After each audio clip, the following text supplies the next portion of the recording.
Hi everyone, I'm Daphne Marvel and I work at Berkeley Media Studies Group. And welcome to Winter on the Web, Strategic Communications on the Offense.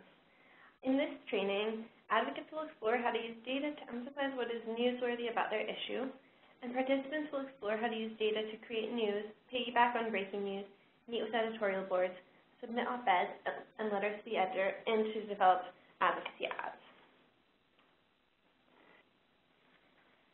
So for some housekeeping, if you need any technical assistance or have any issues with the webinar, please call WebEx. That's usually the fastest and easiest way to resolve these issues, and we have their number on the screen. And if that doesn't work, or if it's something that you'd rather go through one of the hosts to deal with, you can send a message to my colleague Heather Gellert in the chat box. And so you can do this by selecting her name in the send to and then messaging her directly. So a bit about who Berkeley Media Studies Group is. We are a project of the Public Health Institute, and we do research on how public health issues are covered in the news so that we can better equip public health advocates to bring the issues of import to the people who need to know about them. As you can see, we do this through several different ways, and so we do media advocacy training with community groups, public health departments, and other folks so that they can use the power of the media to advance healthy public policy. And our research also informs this training. We also work with journalists to help them understand the public health issues that they are reporting on. Just a bit about how to use the chat function. If you have any questions, we'll be doing a Q&A at the end, but please feel free to share questions as they come up, and we'll be keeping track of these. So to ask questions, in the little chat box, select all participants and type your message there. And just to flag that it's important that all participants is key, because if you select all attendees, then none of the hosts will see your message. So always use the all participants and then send your question or comment. So today's presenters are Ingrid Daphne-Krasnow and Michael Bacall. Ingrid has provided media advocacy training and strategic consultation at BMSG since 2008. She bridges her media advocacy expertise with 15 years of experience in reproductive justice policy change, grassroots communications, marketing strategy, fund development, and nonprofit management. And Michael is passionate about helping BMSG partners use the tools of media advocacy to achieve their social change and health promotion objectives. Prior to joining the BMSG team a few years ago, Michael completed a Fulbright scholarship in Guatemala, where he worked as a science teacher and researcher studying youth empowerment. So with that today, with that introduction, I'm going to hand over to Michael, and he's going to talk to you all about our goals for today. So over to you, Michael.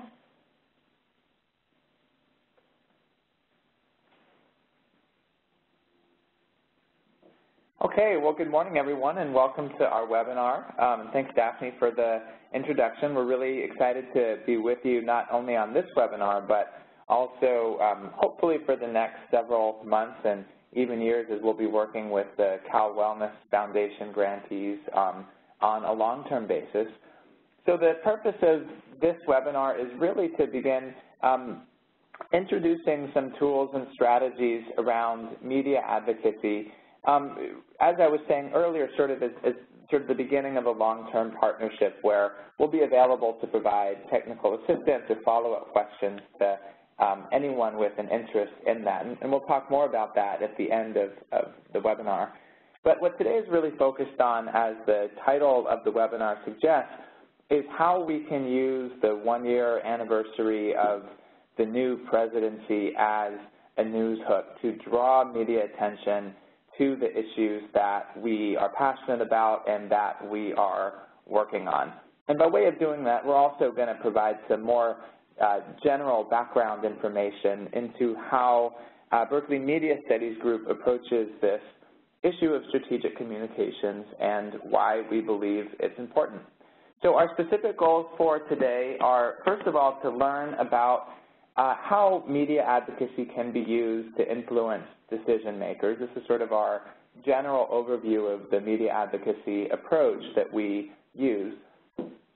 Second, we're going to review the core elements of newsworthiness. So these are the aspects that can help advocates think like a journalist or think like an editor in an effort to get their story covered in the news. Third, we're going to identify ways to leverage the one-year anniversary of the current administration to advance our advocacy objectives. And then finally, we're going to brainstorm strategies to advance your desired strategy and frame in news stories about your issue. At Berkeley Media Studies Group, we believe that the news media is extremely important for shaping public debates. And before we dive into a discussion about that, we wanted to start off by having you all tell us a little bit about what you think. And so this first chat that we're going to ask everyone to weigh in on is to respond to this question. If the only way that decision makers got information about your issue was from the news, what would they know? And then, importantly, what would they not know? And so as you respond to this question, you can write your response in the chat box, as was shown earlier. And just indicate what they would know and what they would not know, because sometimes the responses can get jumbled as multiple people are writing into the chat box at the same time. So just make sure in your answer to clearly indicate what aspects of your issue would be known and what would be unknown.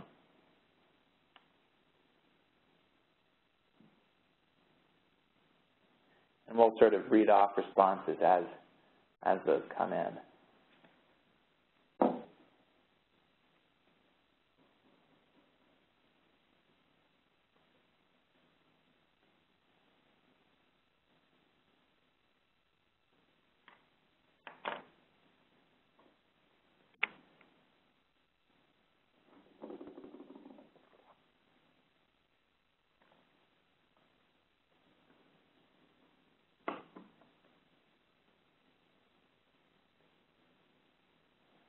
We have one person weighing in saying that a lot would be unknown because the issues that we work about aren't very newsy. They're not the kinds of things that are frequently talked about in the news.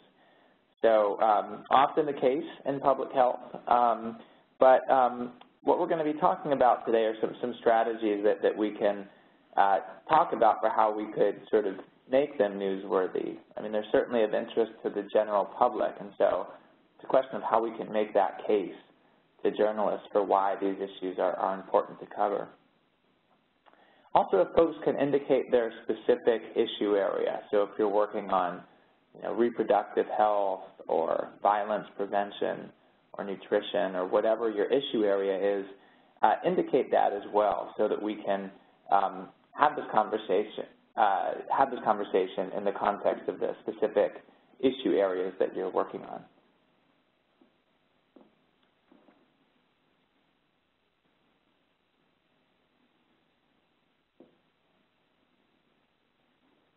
Now the answers are starting to pour in.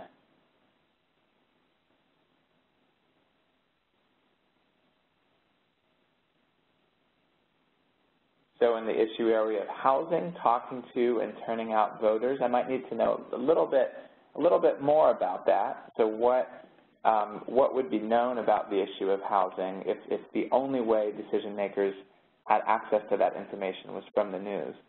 So here's an interesting example.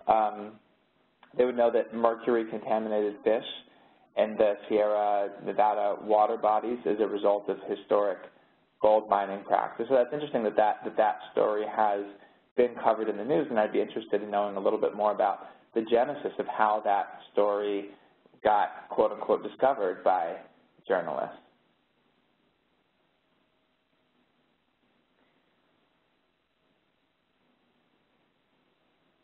So I'm learning a little bit about what are the major issues that folks are facing. So just to to sort of reiterate the question is, if decision makers were only reading the newspaper, if they weren't interacting directly with your organization, you know, what information would they not be aware of about your issue?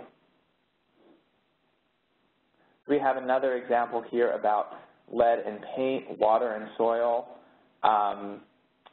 that lead companies just lost a lawsuit and must pay to pay and repair impacted homes. So that's a powerful example of a public health issue becoming newsworthy because of one of the news elements or elements of newsworthiness that we'll talk about later, which is controversy. If there's a major lawsuit in a local area, that's an issue that is controversial, and it's also highly localized. So that's the kind of thing an editor might look at and say, oh yeah, this is something that our readership has to become aware of. So thanks so much for everyone for your contributions. In the interest of time, we're going to move on to our next slide, which discusses what we call the key functions of the news. Now, in these times, we understand that there can be a very strong desire to disengage from the news. So often it's bad news. We never know what is going to be coming up next. Oftentimes the news is dominated with celebrity news, and sometimes we just feel like, well, if we want to know more about the issues that we care about, we'll just go kind of directly to, you know, the individuals or the sources that we know who can give us, you know, the information that we need. So why even pay attention, for example, to national news, or why read the local newspaper? And what we'd like to suggest is that even though there is that strong and understandable desire to disengage from the news, and often it can be very healthy to take a brief break from the news media, but from an organizational standpoint and from a long-term strategic perspective, we think it's important to engage with the news for at least 3 reasons. And the first of those is that the news plays an important agenda-setting function. So as the previous question suggested, if people don't have direct experience with an issue, one of the primary ways they're going to become familiar with that issue is through the news. Now that's true even if people aren't watching the, you know, nightly news on TV or reading a physical copy of their daily paper. You know, even for folks who read the news primarily through Facebook, oftentimes those stories are originating in some newsroom somewhere and they then get circulated. So oftentimes what we know has its origins in the news. The second key function of the news is that the news shapes the debate, and what we mean by that is it doesn't just shape what is on the agenda, it shapes how we think about the particular issues. So what is talked about, what's not talked about, what's highlighted, what's not highlighted. This gets to the question of framing that we're going to be talking about later in today's webinar. And then the third key function of the news is that the news reaches decision makers. So we know that local, statewide, and national politicians carefully monitor the news because often they see it as a barometer of public interest and focus on particular issues.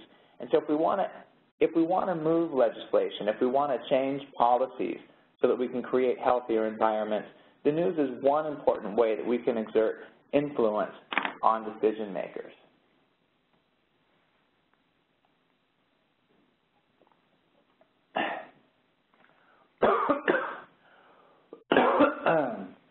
Excuse me.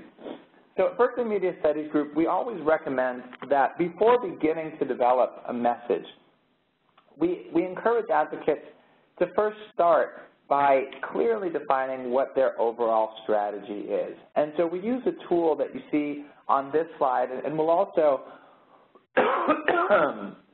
excuse me, and we'll also be sending out a handout shortly that goes into these layers of strategy in a little bit more detail. So what is layers of strategy? Well, layers of strategy is sort of an organized, systematic way to go through the different questions that you want to ask to engage in successful media advocacy. And we break this down into 4 layers. The first is what we call overall strategy. And overall strategy is basically your community organizing 101 type questions. So overall strategy involves clearly defining a problem, highlighting the solution that you want to implement, identifying who are the decision makers with the power to implement the desired change, and who are the allies that you can mobilize to exert pressure on those decision makers. Our next slide is going to dive a little bit deeper into this first layer, which is overall strategy. And once you know what your big picture goals are, the next layer is what we call media strategy. And media strategy addresses the question of, first of all, whether to use the media. There may be times where media attention is going to advance your issue. There may be other times where media coverage would be disadvantageous. So after you've decided whether you want to use the media, the next question as part of media strategy is which outlets you want to use. Are there particular outlets that you think might reach the key decision makers that you're trying to target, or that might be read by the allies that you're trying to mobilize? So it's about strategically deciding which media outlets you're going to use. And a whole other dimension to this, as many of you might be thinking, is that social media is another sort of aspect that could fall within that layer of media strategy. And then only once you've decided your media strategy do you get into what we call message strategy, which is where people normally go when they think about strategic communications. Of course, message strategy is all about developing your message, but it's also about identifying who are the key messengers that you're going to use to deliver your message, and who are the specific target audiences that you're trying to reach. And then finally, the fourth and final layer is what we call access strategy. And this is sort of a major focus of today's webinar. And access strategy gets at the question of how do we make sure that news outlets are actually picking up and are interested in covering your work. So I mentioned that sort of the foundational layer in the layers of strategy is overall strategy. And so we are going to do one more slide that goes into a little bit more detail about how you develop an overall strategy. So these are some key questions in developing strategy. What is the problem or issue that we're trying to address? What is the solution or the policy that we're going to use to address that problem? Who has the power to make the change that we want to see? Who must be mobilized to apply pressure? And what do the target audiences need to hear?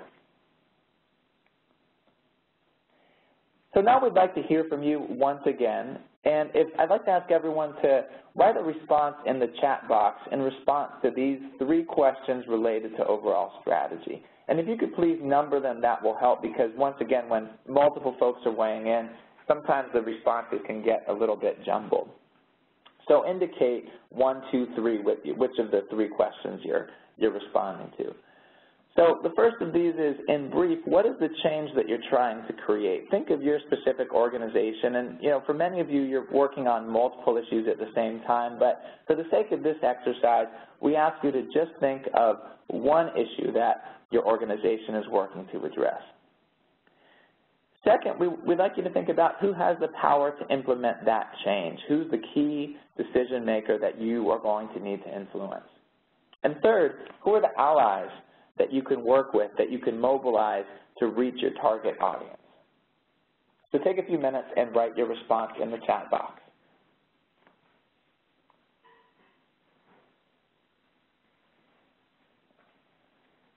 And once again, please remember to number 1, 2, 3, which part of the question you're responding to.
Okay, great. So we're seeing some responses starting to roll in. We have a variety of issues that are being covered, and this is really exciting to see.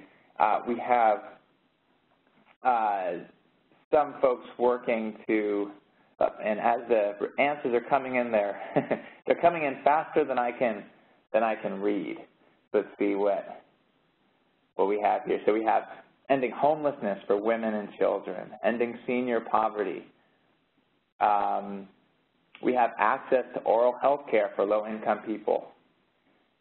We have cleaning up and reclaiming historic gold mines in the Sierra Nevada that are contributing to pollution in rivers. The cross-section between the economic driver, lost it. Encourage more inner city, whoa, the responses jump as we're reading through. Partners and donors, here we go. We have, that's the one I was looking at earlier that I lost. The cross-section between economic drivers of land and the will of the people to demand change. Some potential targets or allies are partners, pundits, and thought leaders. Another issue area, to encourage more inner city youth to pursue health professional careers. Some of the targets are local leaders, state leaders, responsible partners. I think we all get the idea that it's very important when we're developing overall strategy that we hone in on the specific target audiences that we're trying to reach, and that we work together with our partners to think about how we can strategically influence those key decision makers.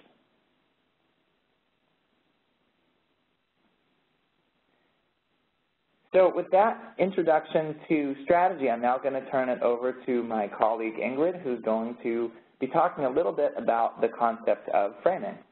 Take it away, Ingrid.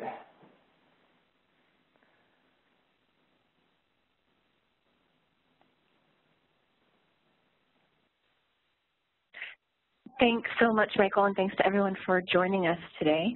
As Michael said, I want to introduce or reintroduce or refamiliarize, for those of you who are already familiar with this concept of framing, and talk about the way we think about it here at BMSG and how it can help in your media advocacy goals. So the way that we define it simply is that frames are mental structures that help people understand the world. And the easiest way for us to describe it and for people to understand it, we feel, is to think about it in terms of a house. So when you walk into a house, usually there's, a couple different rooms. Maybe there's a living room and a kitchen and a bedroom. And people divide their homes in different ways based on the way that they live, the way that they prioritize their time. Maybe they have just one bedroom and a few people share that one bedroom and they decide to spend most of their time in the kitchen. Maybe they spend most of their time in a family room all together, or maybe there's an individual space for each person. And our brains are very much the same way. We take in information and categorize it based on our own life experience and our own values. And so what happens is, at any given moment, you are receiving information through the sights and the sounds and the tastes and the smells that you go through at every moment of the day. And you automatically categorize that information that you're receiving into these different structures in your brain. And most of that is subconscious. Again, based on the way that you have been brought up, the way that you have lived in the world, the way that the world has perceived you, your own life experience, your education, and your values. And the reason that matters is because when we start to talk about advocacy and using the media as a vehicle for policy change, we need to remember that the information that we are sending out as advocates is being received in lots of different ways depending on the person who's receiving it and depending on the way that they are categorizing the information that we're sending. And so we like to do this fun little exercise. And for this, I'd like to ask you to minimize your chat box minimize your chat box so that you can't see what other people are putting in. I want to ask you to look at this orange box and the letters behind the orange box and tell me what you think it says behind that orange box. We don't have all the information because some of it is covered up, but what does it say behind that box? And again, if you want to minimize your chat box so that you can only see your own answer and not everyone else's answer, put your answer in and then close it up.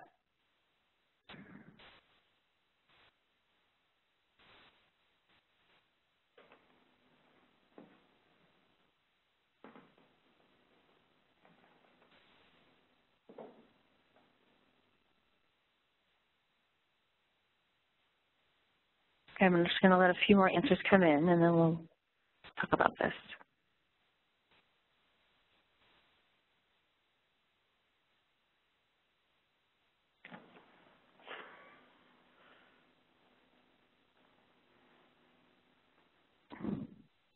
Okay, so it looks like most people thought that what it says behind the orange box is health equity.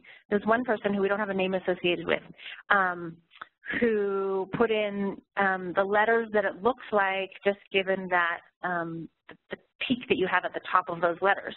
And so let's see how close that person was. That person was pretty close to what it actually says behind the box. But the reason that we do this, oh, Kim Carter, thanks so much. We just have a number associated with your name. The reason that we do this exercise, even if you kind of figured out the game, that it looks like it says health equity, even though I've done this, you know, how many times, I don't know, hundreds of times. When I look at the top of those letters in my brain, I still read it saying health equity. I can't do anything besides that. And part of that is because of who I am, because of my profession, because of the work that I do to promote health equity, because I'm an English speaker. You know, if I were not an English speaker and I looked at this, it may not make sense to me at all. So that's a bias that I have in favor of reading what we want this to say. But what I want to point out is that for those of you who thought it said health equity, or at least thought it was supposed to say health equity, even if you figured out a little game, we made that judgment based on 50% of the information that was given to us. Half of those letters are covered up by the orange box, and we still thought that it said health equity. And that's because, like me, we all share certain things in common. We are all English speakers, at least. We are working in the field of social justice and public health, and so that's a vocabulary that we carry. If we went into a group of attorneys or group of dentists or group of lawyers, unless they were health lawyers, they may or may not see these same words. They may not have that vocabulary in their vernacular. And so what we're doing here is we're showing that we took 50% of the information that was given and categorized it in our brain, framed it in a certain way based on our own life experience, our own values, and the work that we all do. And that's what happens every day in the news media, in the world of advocacy and policy change, is that we are, as advocates, sending information out there, trying to change policy, and the way that that information lands with the receiver depends very much on their own way of categorizing information, of framing information. And so this is important because in the macro culture, in mainstream culture in the country in which we live, most of the issues that we focus on, most of the issues of creating better lives for human beings, is framed from a perspective of personal responsibility. That, you know, the old Martin Luther King saying, well, the old saying that you need to pick yourself up by your bootstraps, is very much a part of the culture in which we live, that we need to be self-reliant, we need to be independent, we should not be taking help from anyone, we need to do this ourselves. And the Martin Luther King quote reminds us that it's hard to pick yourself up by your bootstraps when you don't have any boots to begin with.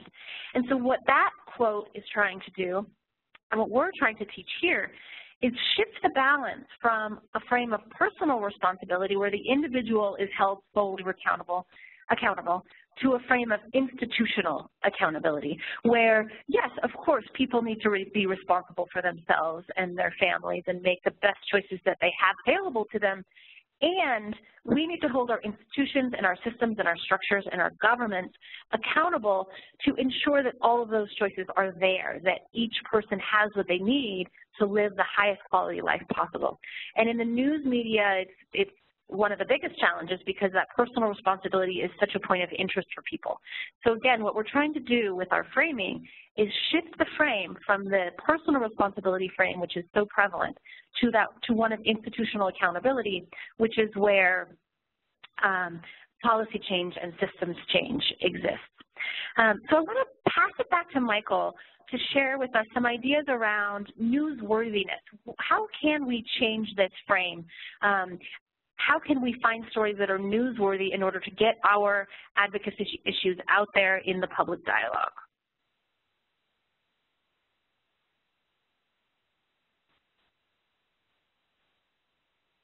All right. Hi again, everyone. So what I'd like to do with this slide is to ask everyone to put yourselves in the shoes of a journalist or a reporter. Maybe you can think of a favorite journalist or someone that you watch on the news. Put yourself in their shoes for a second. And I want you to try to imagine from their perspective, if they're evaluating a potential lead on a story, what would make that story worth their while to cover? What are the criteria that they're using to evaluate a news story in order to determine its potential interest to their readership or viewership?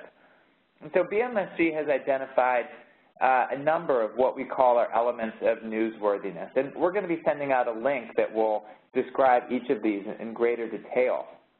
But I'd like to just briefly describe them here. And then Ingrid will sort of pick up with this theme again later in discussing how to use the one-year anniversary of a new presidency as a news hook. So what are some of these elements of newsworthiness? So first of all, conflict or controversy, sort of as was described in an earlier example by one of our participants around a major lawsuit. Something that's controversial in the local area is the kind of thing that an editor might say, this is something, people will be interested in reading about controversy, so this is a worthwhile thing for us to cover. Also, irony is another powerful element of newsworthiness, as is an injustice. The anniversary of a major event. So for gun rights, for gun control advocates, one strategy that has been used, in one case very effectively, and we have a case study on our website documenting this, the one-year anniversary of a major school shooting was selected as the date to advocate for passing a series of gun control measures that were successfully passed through the California legislature. Broad interest, so when a topic is of broad concern to viewership, that's also considered to make a story more newsworthy. Breakthroughs or milestones, a personal angle. Of course, anytime you have celebrity involvement, it's more likely to gain media attention. Visuals, we'll talk more about visuals in just a moment. And then finally, a seasonal or holiday link, so something connected to Thanksgiving or Christmas, for example, or Valentine's Day. All of those can be considered seasonal holiday links that can help make a story be more newsworthy.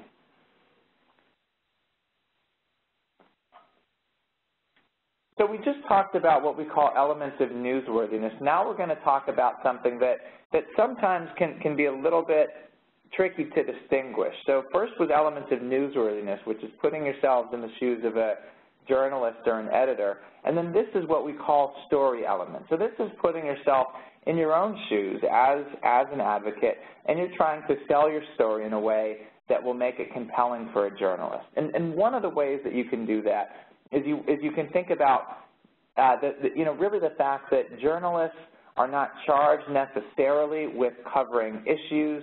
They are primarily charged with telling stories. At least if they want those stories to be read, they have to tell a compelling story. And so, all forms of stories have protagonists and antagonists and plot lines. And so news stories need to have some of those same elements as well.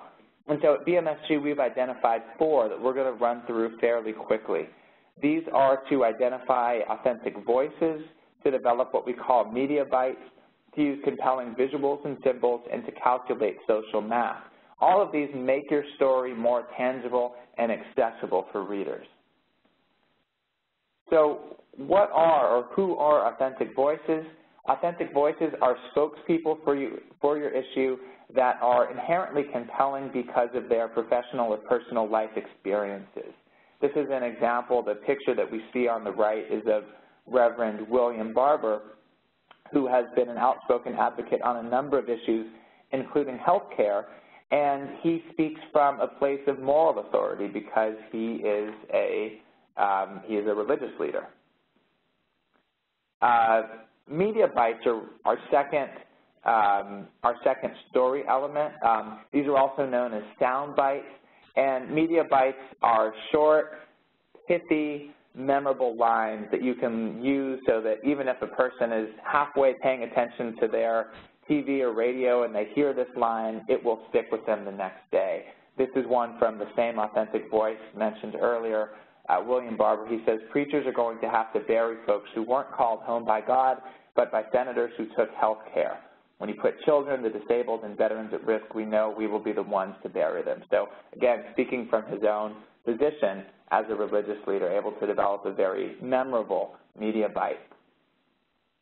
Third is what we call social math, which is the idea of making large numbers more tangible. Here we have an example.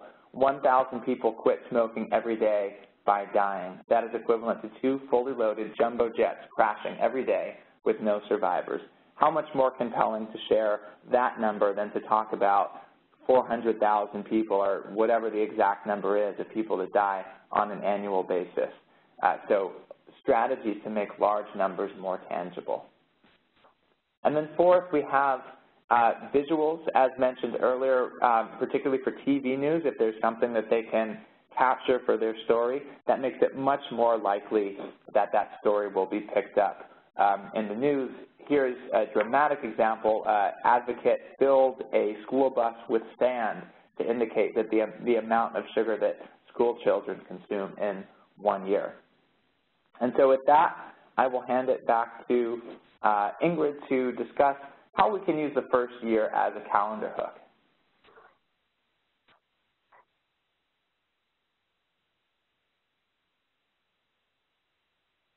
Thanks so much, Michael. As Michael mentioned, there are a lot of different elements that we're thinking about in developing the messages and the stories that we want to pitch to reporters, and that ultimately we want to reach those people in positions of power, those decision makers who can influence the policies that we care so much about. And so with the upcoming anniversary of the inauguration of the Trump administration, we felt like this was a really exciting opportunity to be proactive in the news, in creating news. A lot of times in the public health and social justice world, we end up being in more of a reactive seat where we are responding to news that is coming out and addressing the issues that we care about, but more in a reactive way. And this is a way that, you know, now that we're a couple of months away, well, I guess it's just about 6 weeks away at this point, from that first anniversary. And we know historically that reporters are always interested in covering what have the president and the administration and his cabinet or her cabinet someday put on the front line, put out there as their priority issues for policy change in this first year. And so there's some trends in what we've seen over the years across administrations, across party lines, across presidents. Some of the themes that we've seen when we looked back on the stories of that first year, the president's first year in office. One is making good on campaign promises. Did the president do what he said he was going to do when he was on the campaign trail? The second is, this is in no particular order, and there are probably lots of other examples, but these were some of the most common ones. Another one is the quality of life of the average American. Are we better off than we were a year ago? Are we better off than we were compared to the previous administration?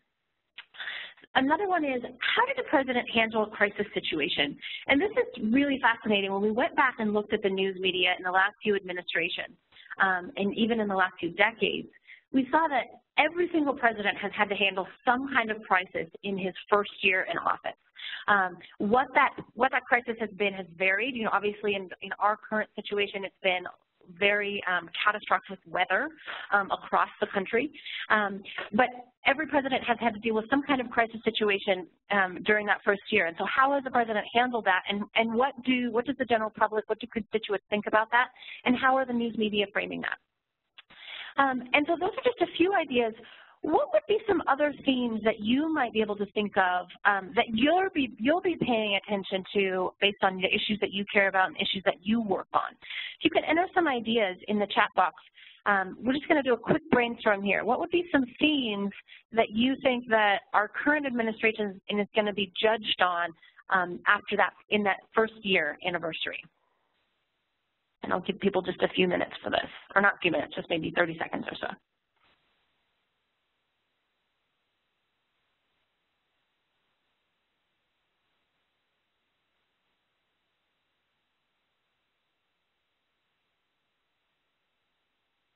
Okay, so some answers are coming in. How the president interacts with women, the racial divide in our country, 2 issues that have gotten a significant amount of coverage in the news. Immigration, healthcare, taxes. Let's see. Okay, so healthcare and taxes and the dichotomy between the two, right? So we can connect those 2 things. The use of fake news. That's been very prevalent in this particular administration. Okay, so, you know, we're all paying attention to the news and what's going on around us in current events. There are a lot of different themes that could get some traction in the news.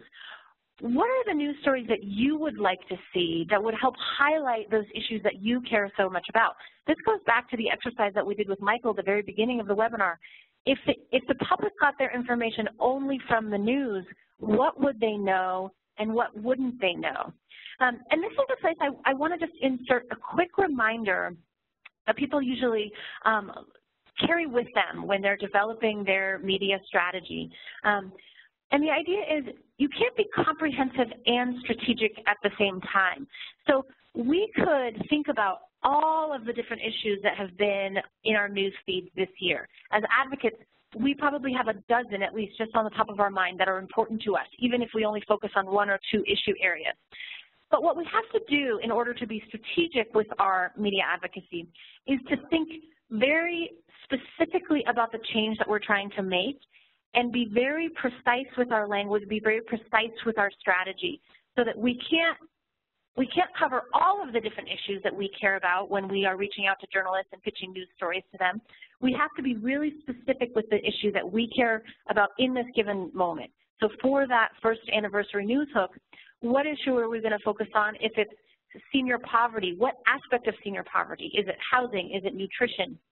Is it fixed incomes? Is it all of those things? But what specific legislation are you trying to change? And so I want to give you just a few examples of how these issues have played themselves out in the current news media, and then ask you, not in the chat box, but just on a notebook next to your desk or in your next staff meeting, to think about how you might be able to use these examples to advance your specific issue. So this is a news story on the Obama administration after the first year. You see this red circle around this poll question from CNN. Do you approve or disapprove of the way Barack Obama is handling his job as president? So this is, how did he do in terms of his campaign promises that he made? Are they stacking up? Is he fulfilling those promises? Is he working toward that agenda that he said he was going to?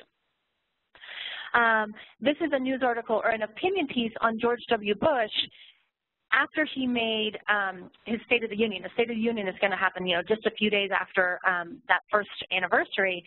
And this is in response to some comments that President Bush made around what's available to Americans. And the opinion piece says, Mr. Bush made it sound as if Americans could have it all, spending on defense, domestic security, social programs, and tax cuts. And so this is really getting to this idea of Americans' quality of life. President Bush was framing his first-year successes in terms of, wow, Americans are much better off than they were a year ago. And did the general public agree with that? What were the news stories around that? This is the commentary on whether or not that was true. This is a really fascinating piece, in my opinion, and I encourage you to go to this link, these 2 links from the Washington Post and from C-SPAN. The C-SPAN link takes you to a video where this this screenshot is taken from.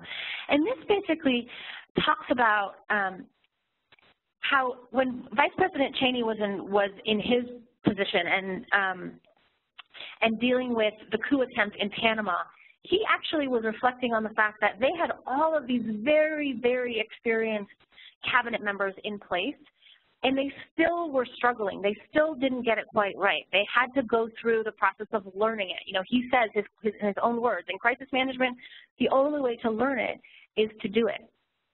So just an interesting piece on the Vice President is actually commenting on the fact that maybe in a situation of crisis, they didn't get it right the first time and they had to learn through the process.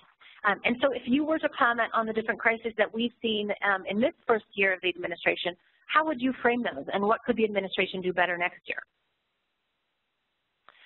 And so another just quick opportunity to chat, and then I want to pass it back to Daphne to field some questions for us. What would you like to see the news to be about? What would you like the news to be about this year? If for this first year anniversary hook, if you could plant the news, what would you like? You shared some ideas of what it could be about. What are some concepts that you really care about, that you're working on, that you'd like to get out in the news media on the front page of your local paper, the front page of our national papers?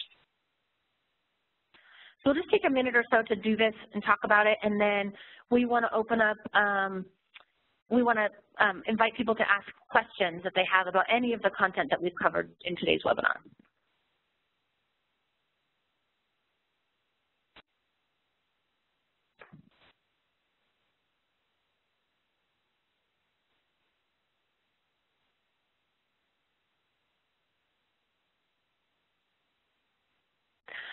Okay, so Vanessa's saying the last census showed 7.1, I'm going to assume that's 7.1 million seniors living in poverty compared to last year's 6.4 million, even though census released in the fall. So you're saying that it's showing that there's been an increase, if I understand correctly, and so you want to see what the cause is of that increase. I'm making some assumptions there about your statement, Vanessa. Please feel free to weigh in if you want to add to that. Hillary is saying a strategy to address the wealth divide, not the income divide for vulnerable populations. Okay, so how we talk about these issues, this is a topic for another webinar and actually for some technical assistance opportunities that we'll talk about in just a minute. What's the difference between the wealth divide and the income divide, and how do we define those terms, and what are we talking about with each one to ensure that everyone has their basic needs taken care of? Okay, and Vanessa got back to us about, yes, an increase, but we know what's causing it. So we need to be explicit about what that cause is, or about one of those causes. Again, we want to be really precise and strategic in our advocacy efforts.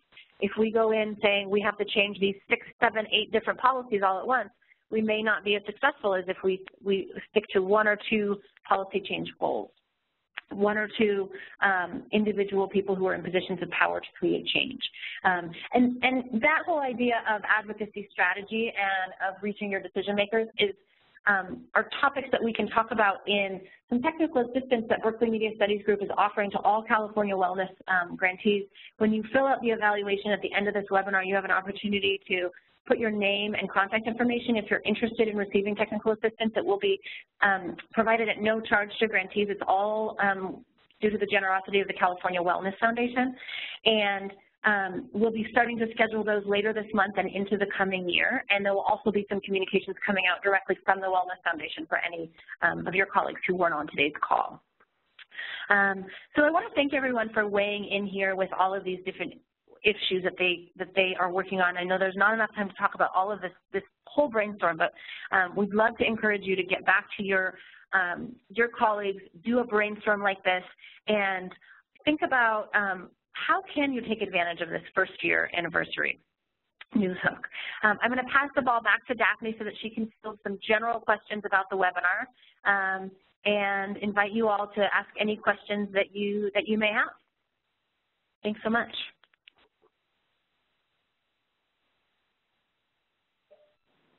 Thank you, Ingrid.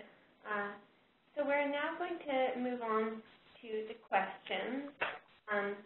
So in order to ask a question, we recommend using the chat box. So just again, a quick reminder that we select all participants for the questions. That way your hosts can see it too. And so we think it's easier to submit the questions through the chat box. If you want to ask a question, you can also raise your hand using the function that the arrow is pointing to. So without further ado, I'm going to open the floor to questions.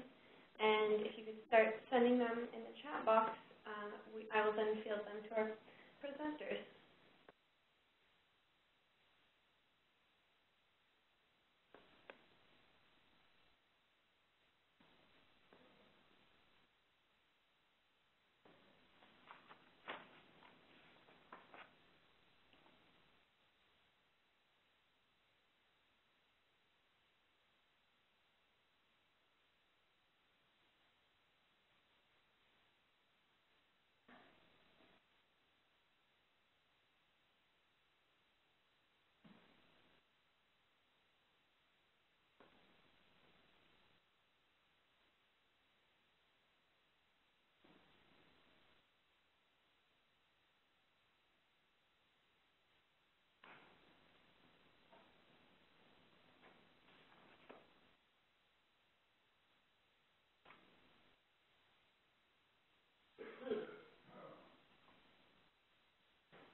So we have a question for the trainers from Sharif Storm, who'd asked if you could repeat the information about technical assistance from CA Wellness.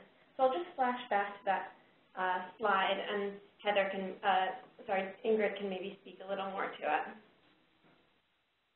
it. Sure. So the Wellness Foundation is supporting a finite but a pretty generous number of technical assistance calls for BMSG to host for grantees.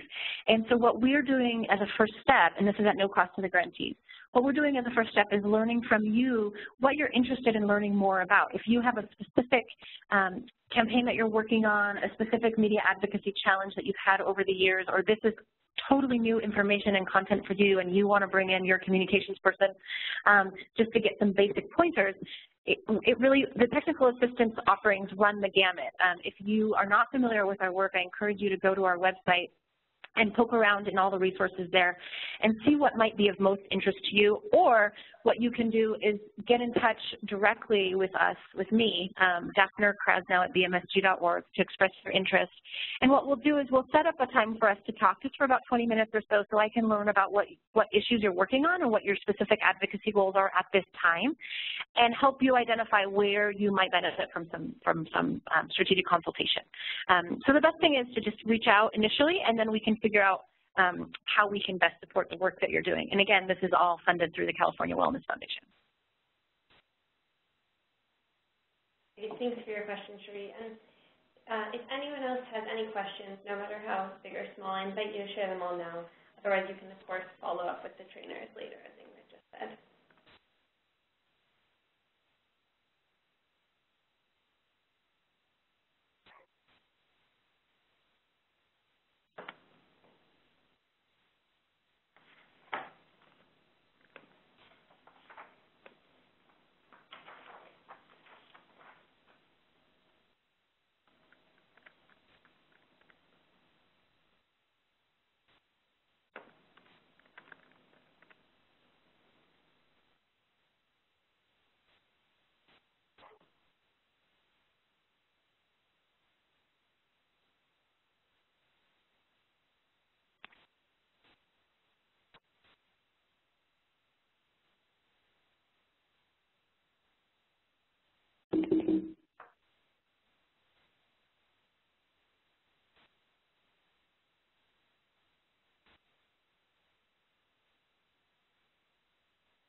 I just wanted to mention, while folks are thinking of any questions that they might have, that we know we've covered quite a bit of information in this short 1-hour webinar, and that was sort of just to give some basic fundamental concepts that we feel like build on each other.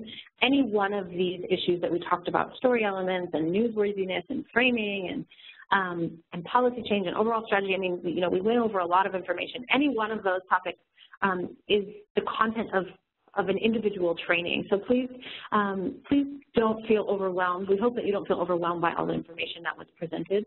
We want to be a resource for you so that you can kind of sort out all this information and implement it as effectively as possible in your work. And Heather just sent along the link to our evaluation, and we do take those really seriously, so we appreciate it if you fill it out. You should get an automatic email with that link in it once you've closed out of the webinar, but in case the link is right there as well. And we hope that you'll fill it out. Thanks, Ingrid. So with that, I think we're going to close the webinar. We thank you, everyone, for attending. We really appreciate your time and participation. And to stay up to date with BMSG's news, you can follow us on Twitter and on Facebook. Our website is bmsg.org. And you can also get in touch with the BMSG team anytime at info@